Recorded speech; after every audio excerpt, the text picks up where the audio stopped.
Pero, ¿usted qué quiere? ¿Que sea mañana? ¿Usted qué quiere? ¿Que no fuera sostenible? Ese aparejo me valdría. Que sea al día siguiente de ganar las elecciones.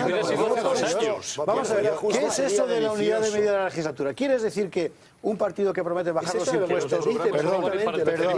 Perdón. Que un partido que promete gobernar bajando los impuestos, pues aquello de la unidad de medida de la legislatura, tiene que estar subiendo los 3 años consecutivos y al cuarto bajarlos? Eso no se llama unidad de medida de tiempo de la política, eso se llama traición al propio programa. Claro, estamos hablando, perdóname Antonio, de una cuestión de modelo. Es decir, yo entiendo todo lo que tú estás defendiendo, lo que te quiero decir. Sí, porque ¿de qué se trata? Había que salvar el sistema como estaba porque no era sostenible, había que salvarlo. Bueno, ¿cómo? De esa manera, vale. Ahora la cuestión era... ¿realmente lo que ha pensado siempre el Partido Popular, lo que ha defendido siempre el Partido Popular, tiene que ver, tiene que ver con el sistema como estaba y con lo que ha hecho después? Absolutamente nada. Porque, chico, desde que yo guardo memoria, el Partido Popular ha defendido siempre la reducción del gasto público, la reducción de las administraciones públicas, la no proliferación, el no solapamiento de instituciones públicas.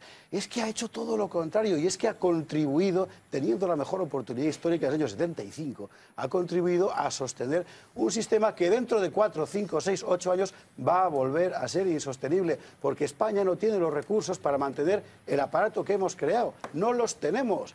Toda nuestra energía depende de fuera, nuestra industria está reducida al mínimo, nuestra agricultura no existe. ¿Con qué vamos a mantener esto cuando haya vuelto a fluir el crédito? ¿Con más turistas alemanes e ingleses que vengan aquí a Torremolinos? Bueno, no es suficiente, pero una parte importante de la industria turística sigue siendo, pero no es suficiente. Efectivamente, no es que no sea suficiente, es que nos condena a no salir jamás de esto.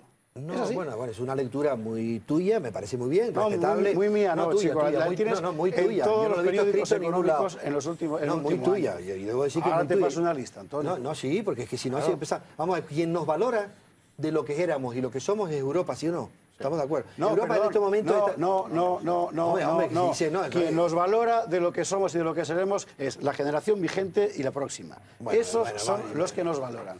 Claro. Si quieres hablamos entonces de otra, y entonces yo estoy hablando de política pura. Si quieres, yo también. Bueno, pues si es política pura, eso es la verdad. Tú estás hablando, perdóname, de política de partido para las próximas elecciones. No, yo no hablo de política de partido, pero ni vengo aquí a hablar de política. ¿Cómo que nos valora Europa, por Dios? Vamos, a quien nos valora en la Europa, hombre, evidentemente, ¿quién nos valora si las medidas que estamos tomando están sirviendo?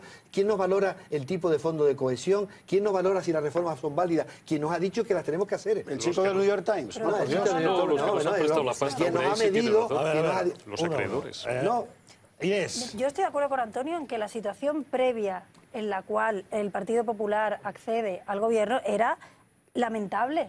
Después de una pésima gestión del Partido Socialista y de problemas estructurales de este país, que no solo son problemas de Zapatero, sino que también son problemas estructurales de este país. Hasta ahí de acuerdo. Ahora bien, utilizar la Unión Europea como excusa para todas las reformas que se hacen no es de recibo. La Unión Europea lo que ha dicho muchas veces a España es que tenía que solventar su deuda pública, que tenía que solventar su déficit, etcétera, etcétera. Instaba al gobierno de España a tomar una serie de medidas. La Unión Europea no ha dicho recorte usted en sanidad 1.800 millones de euros y suba los impuestos a los autónomos. Eso no lo ha dicho la Unión Europea. De hecho, lo que insiste muchísimo la Unión Europea es en la superestructura administrativa que tenemos en este país, las duplicidades administrativas, la dispersión normativa. Eso incide la Unión Europea, vamos, cada año en los diferentes informes del Consejo Europeo. ¿Sobre eso ha hecho algo el Partido Popular? No. ¿Nosotros creemos que es posible que el Partido Popular lleve a cabo una reforma de la administración pública al día siguiente de entrar en el poder? Tampoco. También es verdad que el Partido Popular no es un partido nuevo, o sea, ha gobernado años en España, se ha pasado 7 años o 8 años en la oposición, que podía haber preparado ya algo para cuando llegara al gobierno, pero bueno, dejémoslo ahí. Ahora bien, la reforma que está planteando ya el Partido Popular de la administración pública va en la línea de lo que dice la Unión Europea o de lo que nosotros como partido pensamos? No, Sí. porque no solventa ni las duplicidades administrativas, no solventa para nada las super... Sí, bueno, no me digas que no me he leído esa ley porque me la he leído demasiado. A ver, Juan Carlos y Eurico, os pido brevedad, por favor, porque además os dirigís todos a Antonio y si pretendéis que os conteste, tendréis que ser un poquito Por tanto, breves. la reforma que ya ha anunciado, no es que no haya hecho nada, ¿no? Ya ha hecho algo el Partido Popular, que es una reforma, un anteproyecto de la reforma de la administración pública, con la cual no podemos estar de acuerdo. Vale. Han anunciado una serie de modificaciones, pero vamos, se basa en las entidades locales básicamente en reducir el número de concejales, que muchos de los cuales no cobran nada, y lo hace para disminuir el papel de los partidos minoritarios y para blindar el bipartidismo. Esa ha sido una de las estrellas de la reforma de la administración pública. Yo, sin entrar en los tecnicismos profundos en los que estás entrando tú, y que seguramente tienes toda la razón además, yo te voy a decir una cosa. Aceptando que la pésima gestión de Zapatero dejó el país absolutamente arruinado y que nadie esperaba cuando llegó al gobierno encontrarse lo que se encontró, yo eso lo acepto. Lo acepto como una realidad probable y plausible, seguramente sea así.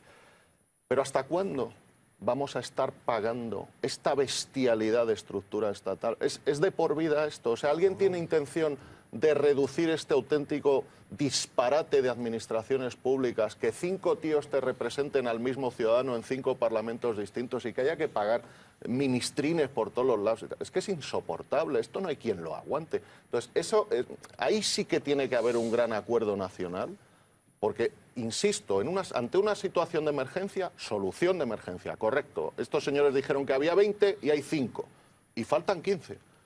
Pero lo que no pueden estar es faltando 15 de por vida y que la gente se esté matando a trabajar y a pagar impuestos para mantener una estructura sovietizante y desproporcionada. Pero ¿sabes por qué no va a ocurrir eso, Juan Carlos? Es justamente al revés, porque los dos grandes partidos, por encima de ser grandes partidos, son además grandes aparatos de poder. Entonces el Partido Popular, si hiciera eso, atentaría contra su propio fundamento de aparato de poder, porque gobiernan más de 40 provincias en prácticamente todas las comunidades autónomas y en el gobierno de la nación con una mayoría absoluta de la que no ha dispuesto jamás ningún gobierno. El ejemplo son las diputaciones. Las diputaciones provinciales gobiernan la mayoría.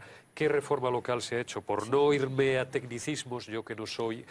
No lego en la materia, pero no soy experto, quitarle el sueldo a 4 alcaldes y a 16 concejales. Sí. Esa es la reforma que se ha hecho, y lo demás es hacer poesía, que además el 80% no cobraban. ¿Por qué no se incide en las diputaciones provinciales? ¿Cuántos años llevo oyendo llenársele la boca a los líderes del PSOE en la oposición y a los líderes del Partido Popular en la oposición, diciendo que hay que suprimir las diputaciones provinciales, que hay que suprimir la duplicidad y la triplicidad en las administraciones públicas? Y luego llegan, gobiernan y no lo hacen. ¿Por qué? Porque estás echando a decenas de miles de tíos a la puñetera calle.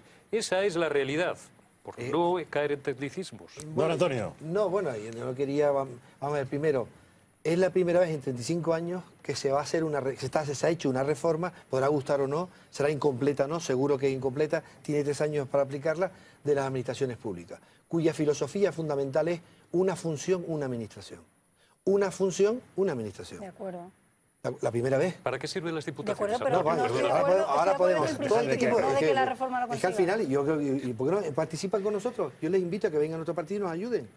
Ayúdennos a que la solución que ustedes tienen es mejor. Nosotros la vamos a recoger con mucho cariño, porque si la tienen tan clara la tenemos que aplicar. Por cierto, los grandes partidos no nacen grandes, nacen chicos. Y se van haciendo grandes porque los ciudadanos les votan, no porque crecen grandes de repente. No se nace grande, se nace pequeñito, siempre. Y se va creciendo. Podrá ser bueno o malo, pero es una solución que toman los ciudadanos. Pues yo la sensación que tengo es que llevan 40 años siendo enormes. ¿Tú sabes porque que no? Desde el año 82 solo gobiernan 2 partidos. No, pues eso, vamos a ver, eso porque los ciudadanos quieren.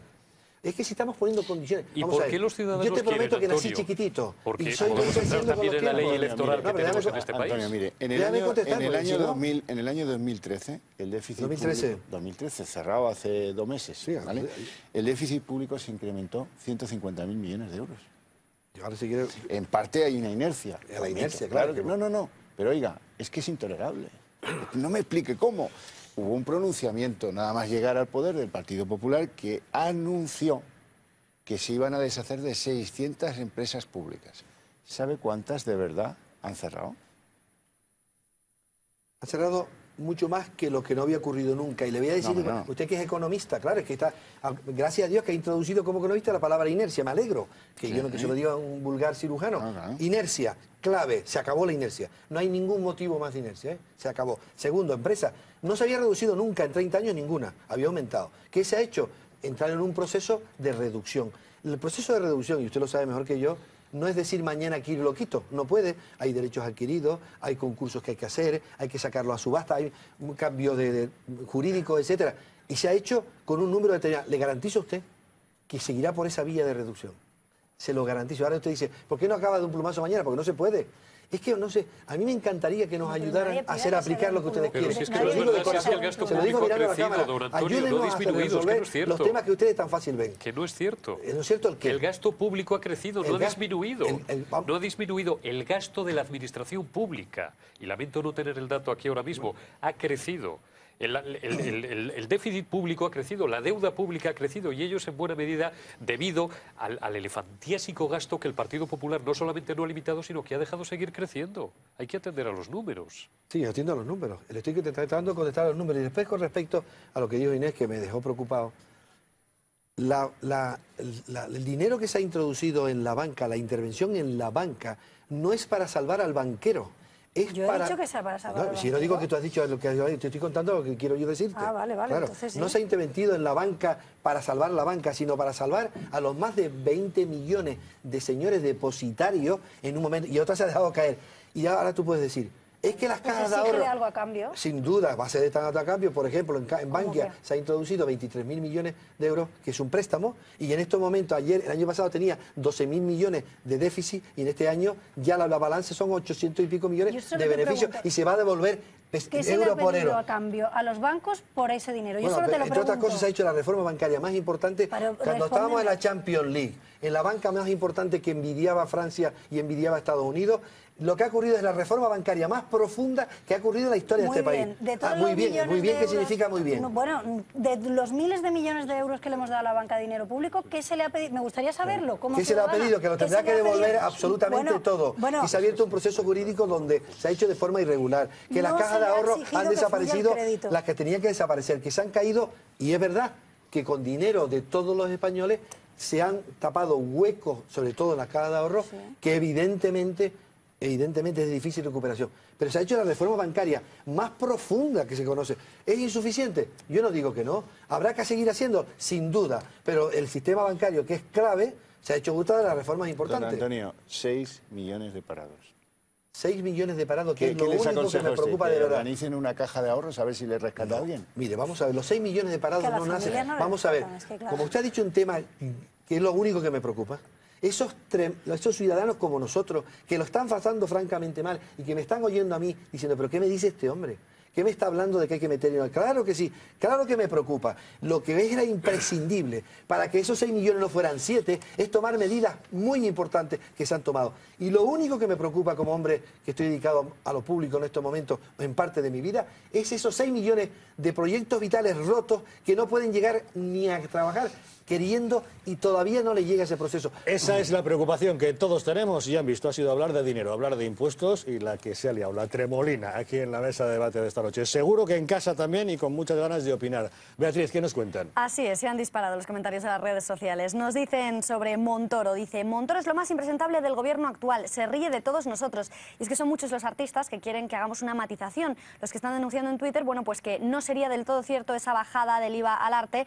Puntualizan que sí es verdad, si la compraventa se da entre particulares, si un particular lo compra un artista, pero no ocurre así, no ha habido bajada de IVA si se compra a través de una galería, a través de un intermediario, que es la manera habitual de hacerlo. Hecha esta puntualización, seguimos. Mucho escepticismo también ante el anuncio de Mariano Rajoy. Nos dice Gabriel Ruiz, bajará por aquí y subirá por allí, las gallinas que entran por las que salen.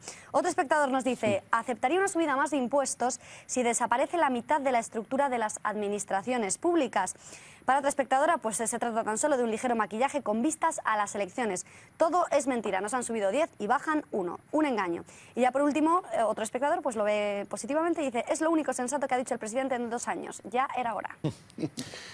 ¿Y qué les parece a ustedes que el gobierno de la Generalitat de Cataluña persiga a los periodistas que no le resultan afines y en cambio no diga ni mu cuando en su televisión pública se ridiculiza, se ataca o incluso se amenaza, jugando a que le disparan a otro tipo de personajes. Ahora se lo contamos.